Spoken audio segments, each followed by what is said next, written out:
But here's my problem. 2 weeks ago, the governor of Minnesota issued another executive order. Executive orders bypass the legislature. They bypass judiciary oversight. He issued an executive order instructing the Board of Pharmacy to advise pharmacists that they should not fill physician prescriptions for hydroxychloroquine unless they have an appropriate diagnosis.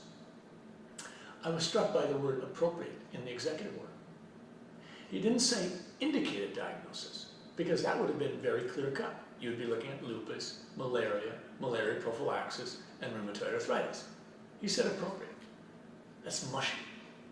Does that mean that if I, as a family doctor in the trenches, in an outpatient clinic, provide a prescription for hydroxychloroquine for someone that has had COVID-19 diagnosed and they're on their 7th day of disease, they're not in a critical situation, they don't want to go to the emergency room, they don't require hospitalization, but they would like to do something.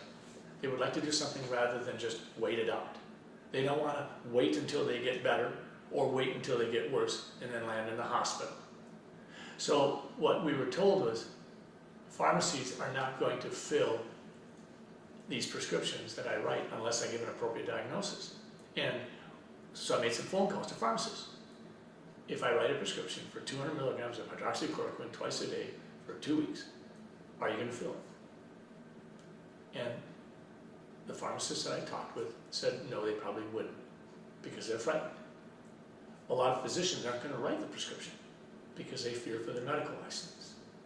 So the executive order that Governor Walz put out has, if you will, undercut the ability of the patient-physician relationship to work, whereby the patient can explain where they're coming from, the physician can explain any dangers or risks.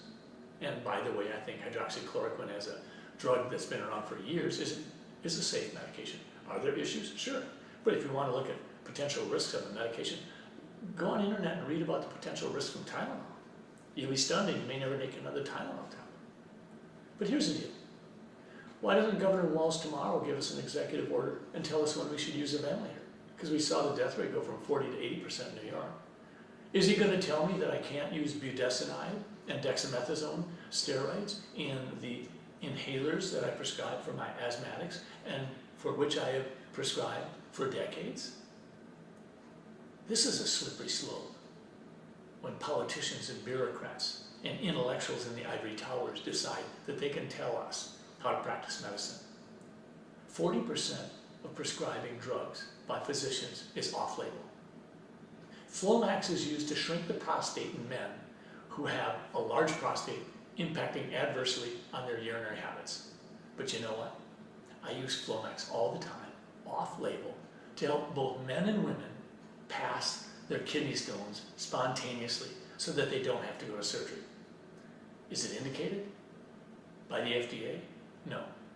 Is it appropriate? I think so. Does it work? Often. So we really need to be careful when we start seeing government intrude into that patient-physician relationship that deeply. We are way out of bounds. If people wanted to get hydroxychloroquine in Minnesota, do you have to petition the governor? So the pharmacist won't prescribe it. I understand. Their job is to make money, and to do that, they have to stay in business. As a person in Minnesota, I would like to take it as a prevention. I'm assuming at the moment that's almost impossible. Why is that, and what can the people do? And the governor is not a physician, I believe. So besides politics, why would he be preventing the drug that a lot of countries on earth use as a prophylactic for hydroxychloroquine? I can't really address what the governor's motivations might be. I have to believe that he has people around him advising him of this. I do believe that the medical profession has had a fracture, if you will, and that we have one group of physicians on this side and another group of physicians here. And I think that they are, if you will, at some level, attacking one another. Medicine has always been proud of its robust intellectual curiosity. We generally haven't asked politicians and bureaucrats to help us practice medicine and how to care for our patients. generally, we haven't seen specialists tell primary care doctors, or vice versa, how to take care of patients. So this is a new chapter in organized medicine. You know, more than 100 years ago, medicine wasn't much of a profession. There was so much division, and we had charlatans and physicians who called themselves physicians might never have attended medical school. They might be selling snake oils and this and that. So for the last 75 years, medicine has taken a large step forward because of its commitment to science and, if you will, inquiry, reproducible inquiry with randomized controlled trials, double-blinded studies, peer review. Today, we're in a state of disarray. Physicians are fighting, and the patients are paying the price.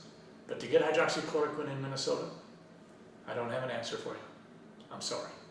Do you know of any states where it's available as a form of prevention? I mean, I'll go to South Dakota tonight if I thought I could get my mother's 87 years old. I would like to be able to take it so I don't get it, so she doesn't get it. And I mean, if I had to drive to South Dakota once a month in order to use it as a preventative, I would. And I realize I may get a headache, I may get an upset stomach. I have friends that are in the military, they're on it, they have some side effects, but they're required to take it. So why is it acceptable for military personnel and not acceptable for the average U.S. citizen who chooses to take it?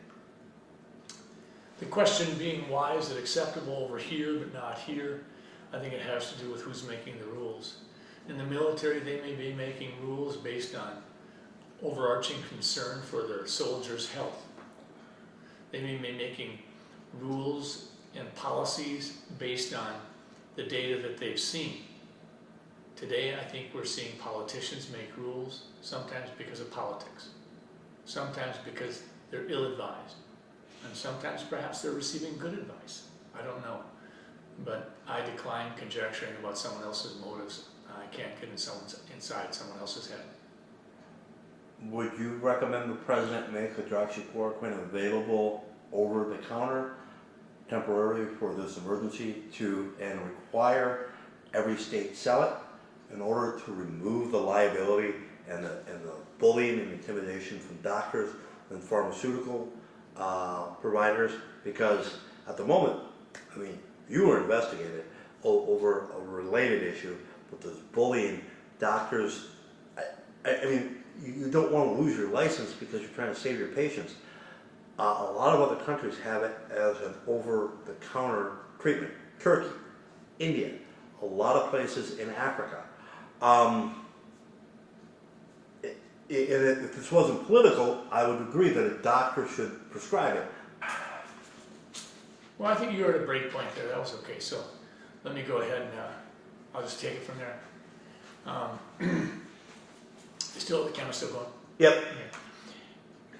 In regards to the question, would we solve some of the problems that we have in dealing with hydroxychloroquine and also dealing with trust and the fractured trust that's existing now with the public by putting hydroxychloroquine as an over-the-counter agent? I've had discussions with other physicians regarding this possibility, and I think that it would not want to be something that I would unilaterally do at this point in time. I would consider putting together rapidly some sort of a task force that has 2 to 4 weeks to meet multiple times, pull data together, and make a decision. Because arguably, if you remove hydroxychloroquine from the med lists that require prescriptions, some of the politics will go away. Some of the liability will go away. I get that. So I think it's worthy of a discussion because thousands and thousands of Americans would like to see that discussion take place. But would I recommend that President Trump do that unilaterally in the next few days? I would not. We need to learn more. We need to hear both perspectives. But the fact of the matter is, in many countries, hydroxychloroquine is over the counter, and those countries, to my knowledge, are not experiencing any kind of crisis because of that. Isn't hydroxychloroquine one of the most commonly used drugs on the planet. When you consider malaria in Asia, Africa, I mean, I don't know where hydroxychloroquine stands in terms of a list of most used medications. Certainly in America, it's not on the top 25, but it's a commonly used medicine to be sure.